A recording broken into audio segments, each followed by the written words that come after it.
दार्जिलिङ जिल्ला भाजपा समिति सदस्यहरू र भाजपा दार्जिलिङ जिल्ला अध्यक्ष सञ्जीव लामाद्वारा आज अनित थापा, आलोक कान्तमणि थुलुङ, केशवराज पोखरेल, एसपी शर्मा, बरुद थापा, ममता गुरुङ, मिलेश राई र विज्ञान मिश्रा विरुद्ध सामाजिक सञ्जाल मार्फत SIR 2026 को प्रकाशन र नाम हटाइएका र निर्णयको दायरामा परेका व्यक्तिहरूको बारेमा उत्तेजक र भ्रामक जानकारी दिएकोमा FIR दर्ता गरेका छन्, जसले आम जनतामा त्रासको स्थिति निम्त्याउँछ भन्ने सञ्जीव लामाले बताएका छन्। हेर्नुस् यसै विषयका तयार पारिएको यो खबर। पहाडको सत्तासीन दलहरू जहाँ अपराधिक मानसिकता भएका नेताहरूको रगरगी छ। मदन तामाङ हत्याकाण्डमा पर्ने हत्या आरोपीहरू नेता बनेर बसेका छन्। भ्रष्टाचार गर्ने भ्रष्टाचारीहरू नेता बनेर बसेका छन्। अनि जनतालाई सही इन्फर्मेसन दिन चुकिरहेका छन्। उनीहरू जानी बुझी उहाँहरूले जनतामा एउटा भ्रम फैलाउने, जनतालाई SIR को नाममा सन्तास फैलाएर दार्जिलिङको साधारण लाटा जनताहरूलाई उक्साउने प्रयास गर्दैछ। यहाँको शान्ति श्रृङ्खला भङ्ग गर्ने चेष्टा गर्दैछन्। हुन त हामी सम्पूर्णलाई थाहा छ, SIR मा पश्चिम बङ्गाल सरकारको सुरुको दिनदेखि विरोध रहेको थियो। त्यही विरोधाभास अनि विरोध यिनीहरूले पनि जसरी उहाँको आफ्नो दिदीले गरे, उनीहरूको मुख्यमन्त्रीले गरे, त्यसरी नै त्यही भाषाहरू यहाँ प्रयोग गरिरहेको देख्यौँ। अनित थापा पनि हावाको कुरा बोलिरहेका छन्। आलोक कान्तमणि थुलुङ, केशवराज पोखरेल, के भएको त्यो भाइहरू, पढेका भाइहरू, भाइ अलिक स्टडी गरेर बोल्नुपर्छ, अलिक तथ्यमा बोल्नु नि। कमसेकम जम्मै ठाउँमा राजनीति हुँदैन, न तथ्य छ न के छ, त्यसरी भ्रम गरेर हुन्छ। यहाँको शान्ति श्रृङ्खला भङ्ग गर्ने, जनतालाई उक्साउने जुन प्रयास गरेका छन्, त्यसको विरुद्धमा हामीले FIR गरेका छौँ। त्यसमा अनित थापा लगायत आलोक कान्तमणि थुलुङ, केशवराज पोखरेल, SP शर्मा,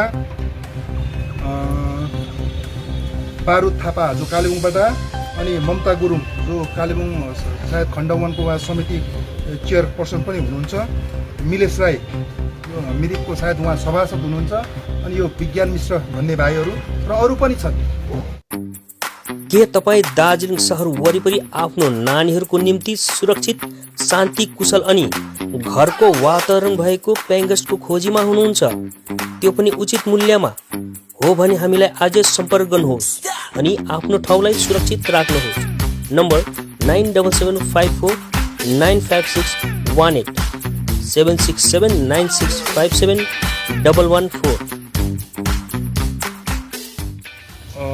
विशेष सम्पूर्ण च्यानल हेरेर बस्नुभयो सम्पूर्ण जनमानसमा दार्जिलिङ भाजपाको पक्षबाट हार्दिक अभिनन्दन टक्राउँदै विशेष यो तपाईँहरूको मार्फत, यो च्यानल मिडिया मार्फत हामी यो जानकारी पनि गराउन आएका र आज हामी सदर थानामा एउटा FIR दर्ता गर्न आएका थियौँ। त्यो कुन विषयमा भन्दाखेरि तपाईँलाई याद भएको कुरो हो, पहाडको सत्तासीन दलहरू जहाँ अपराधिक मानसिकता भएका नेताहरूको रगरगी छ। मदन तामाङ हत्याकाण्डमा पर्ने हत्या आरोपीहरू नेता बनेर बसेका छन्। भ्रष्टाचार गर्ने भ्रष्टाचारीहरू नेता बनेर बसेका छन्। अनि जनतालाई सही इन्फर्मेसन दिन चुकिरहेका छन्। उनीहरू जानी बुझी उहाँहरूले जनतामा एउटा भ्रम फैलाउने, जनतालाई SIR को नाममा सन्तास फैलाएर दार्जिलिङको साधारण लाटा जनताहरूलाई उक्साउने प्रयास गर्दैछन्। यहाँको शान्ति श्रृङ्खला भङ्ग गर्ने चेष्टा गर्दैछन्। हुन त हामी सम्पूर्णलाई थाहा छ, SIR मा पश्चिम बङ्गाल सरकारको सुरुको दिनदेखि विरोध रहेको थियो। त्यही विरोधाभास अनि विरोध यिनीहरूले पनि जसरी उहाँको आफ्नो दिदीले गरे, उनीहरूको मुख्यमन्त्रीले गरे, त्यसरी नै त्यही भाषाहरू यहाँ प्रयोग गरिरहेको देख्यौँ। र SIR सम्बन्धी जतिवटा उहाँहरूले कुराहरू राख्यो, माने SIR लाई NRC सँग ट्याली गरेर NRC नै हो SIR भन्ने जुन भ्रमपूर्ण कुराहरू गरिरहेका छन्, डिटेक्ट, डिलिट र डिपोर्ट भनेर जुन भाषाहरू उहाँहरूले प्रयोग गरिरहेका छन्, यी जम्मै कुरोहरूलाई यिनीहरूले SIR माथि फैलाएको जुन भ्रम छ, यसले गर्दाखेरि पहाडको शान्ति श्रृङ्खला बिग्रन सक्छ। किनभने साधारण जनताले बुझ्दैनन् किन डिलिट भयो बिचराहरूको, किनभने कतिजना हाम्रो विशेष गरेर कमान क्षेत्रकोहरू, तराई क्षेत्रमा आदिवासी क्षेत्रका आदिवासीहरू, राजवंशीहरू पढेका हुँदैनन्। उनीहरूको कुनै न कुनै त्रुटिले गर्दाखेरि डिलिट लिस्टमा परेका छन् अथवा विचाराधीन अवस्थामा छन्। तर यति हो, जो भारतीय नागरिकहरू हो उनीहरूको काटिँदैन। हामी पनि पूर्ण पार्टीको पक्षबाट पूर्ण सहयोग गरेका छौँ र गरिरहेका छौँ भनेर हामीले बारम्बार भन्दै आइरहेका छौँ। तथापि उनीहरूले जम्मै विषयलाई एनआरसीसँग मुछेर माने यो चाहिँ भाजपाले गराएको, यो चाहिँ भाजपाको एजेन्डा हो, माने गोर्खाहरूलाई चाहिँ विदेशी बनाउन लागि यहाँबाट खेदौरी लाउँछ यो एसआईआरले गर्दा भन्ने यो भ्रमपूर्ण गरेर एउटा भय उत्पन्न गर्ने, यो भयको वातावरण सृजना गरी भरपूर मात्रामा चेष्टा गरिरहेका छन्। हिजै मात्र देख्यौँ हामीले राति बाटो अगाडि पोस्टर टालेको छ, साथी हो सत्ता तिमीहरूको छ, तिमीहरूलाई के को डर? हिम्मत छ, आँट छ भने दिउँसै टाल्नु पर्यो। यहाँको सत्ताधारीलाई चाहिँ के को डर हुनु? किन राति चोरले जस्तो के अरे पोस्टर टाल्नु?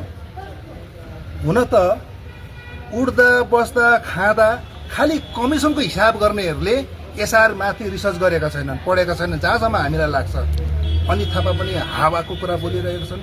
आलोक कान्तमणि गुरुङ, केशवराज पोखरेल के भएको त्यो भाइहरू, पढेका भाइहरू, भाइ अलिक स्टडी गरेर बोल्नुपर्छ, अलिक तथ्यमा बोल्नु नि। कमसेकम जम्मै ठाउँमा राजनीति हुँदैन र एसआर भन्ने कुरा आज भारतीय जनता पार्टीले लगाएको होइन भाइ हो। अलिक पढ, रिसर्च गर न भाइ। हातमा फोन छ, एन्ड्रोइड फोन छ, इन्टरनेट छ, अहिले इन्फर्मेसनको युग हो, एआईको युग हो भाइ। लाजामोर त के बोलेको? न तथ्य छ न के छ। त्यसरी भ्रम गरेर हुन्छ?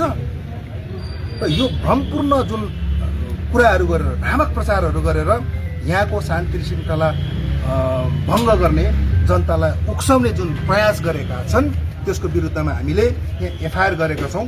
त्यसमा अनित थापा लगायत आलोक कान्तमणि थुलुङ, केशवराज पोखरेल, एसपी शर्मा, बारुद थापा जो कालेबुङबाट, अनि ममता गुरुङ जो कालेबुङ सायद खण्ड 1 को समिति चेयरपर्सन पनि हुनुहुन्छ, मिलेश राई यो मिरिकको सायद उहाँ सभासद हुनुहुन्छ, अनि यो विज्ञान मिश्र भन्ने भाइहरू र अरू पनि छन् जसले चाहिँ एकदमै भ्रमपूर्ण कुराहरू गरिरहेको छ। तर यथार्थमा हेर्न पर्दा कहीँ न कहीँ यहाँ सबै ठाउँको के अरे डिलिट अथवा विचाराधीन अवस्थामा छैन। यहाँ हाम्रोमा डाटा छ। उनीहरूले भन्दछन् 1 लाखको उडायो, 80,000को उडायो, तर यहाँ सरकारी डाटा छ नि, सरकारी आँकडा छ। म तपाईँलाई पढेर सुनाउँछु। अन्डर एजुकेसनमा तपाईँको 24,658 को आएको छ।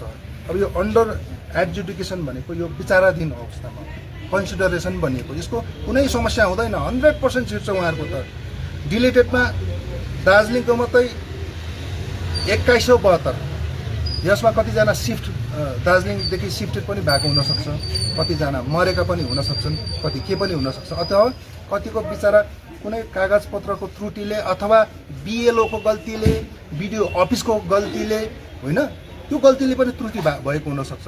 हामीले सहयोग गर्नुपर्ने हो नि। त्यसरी नै खरसाङको छ तपाईँको अन्डर एजुकेसनमा तपाईँको 14,534 आएको छ, डिलेटेड 1,475 आएको छ। कालिम्पोङको 66,025 अन्डर एजुकेसनमा आएको छ, अनि डिलेटेड 1,792। त्यसरी मतिगढाको पनि आएको छ, डिलेटेड 8,170 छ। मतिगढाको झन् बेसी छ, हाम्रोभन्दा बेसी। सिलगढीको 5,238 आएको छ। यसमा जातपात झन्डा के अरे केही पनि हेरेको छैन त। कुन खालामा त पर्यो? पर्नु त सबै पर्यो नि।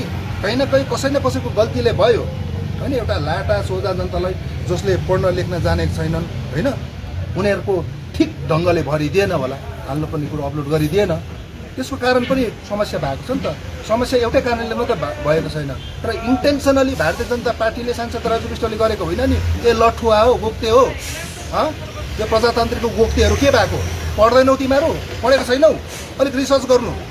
खालि कमिसनको हिसाब मात्रै गरेर अरू हिसाब आउँदैन तिमीहरूलाई। अलिक रिसर्च गर्नु यो विषयमा। र आज चाहिँ 7-8 जनाको नाममा हामीले यसरी एफआइआर गरेका छौँ। हामीले बरु पुलिस थानालाई, पुलिस प्रशासनलाई एकदम यो रिक्वेस्ट गरेका छौँ, यो प्रकारको यहाँको शान्ति श्रृङ्खला भङ्ग गर्नेहरूको विरुद्धमा कठोर कारबाही हुनुपर्छ।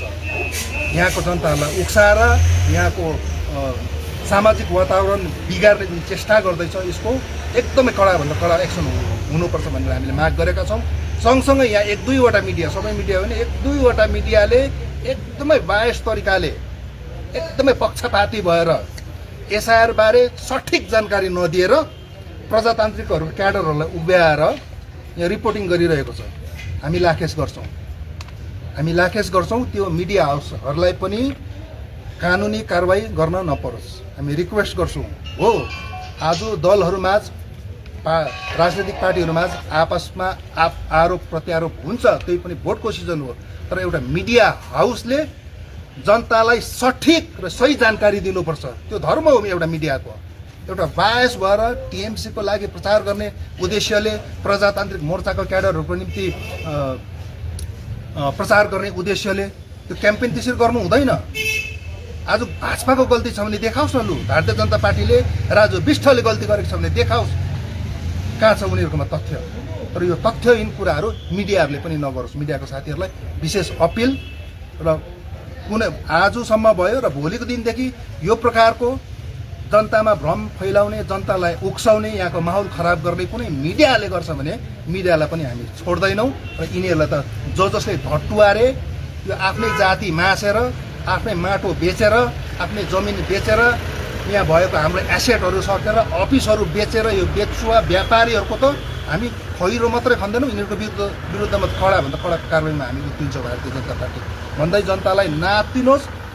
पार्टी कार्यालयमा दार्जिलिङ, कालेबुङ, खरसाङमा हामीले अनलाइन अफलाइन जम्मै खुला राखेका छौँ। हाम्रो कार्यकर्ताहरू 12 घन्टा लागेर बसेर यो एसआइआरमाथि जहाँ जहाँ सहयोग पुर्याउनु पर्ने त्यहाँ हामीले पुर्याइरहेका छौँ। तपाईँलाई कुनै प्रकारको असुविधा भयो भने ठाउँ ठाउँमा हाम्रो कार्यकर्ताहरू छ, आउनुहोस्। हामी पार्टी झन्डा हेर्दैनौँ, हामी प्रजातान्त्रिकको तिम्रो गर्दैन भन्दैनौँ, तिमी टिएमसीको उता जाऊ भन्दैनौँ। हाम्रो मान्छेलाई परेको छ, भारतीय नागरिकहरू काटिनु हुँदैन, हाम्रो मान्छेहरू छोडिनु हुँदैन भन्ने हाम्रो उद्देश्य हो। यहाँ हामी झन्डा के अरे पार्टी धर्म हेर्दैनौँ।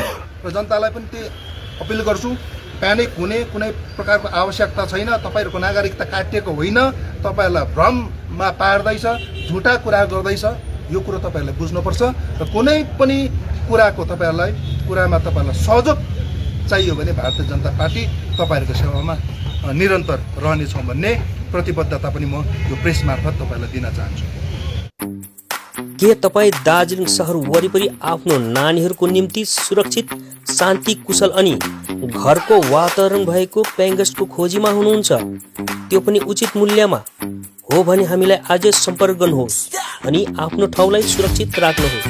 नम्बर 9775495618 76796571114।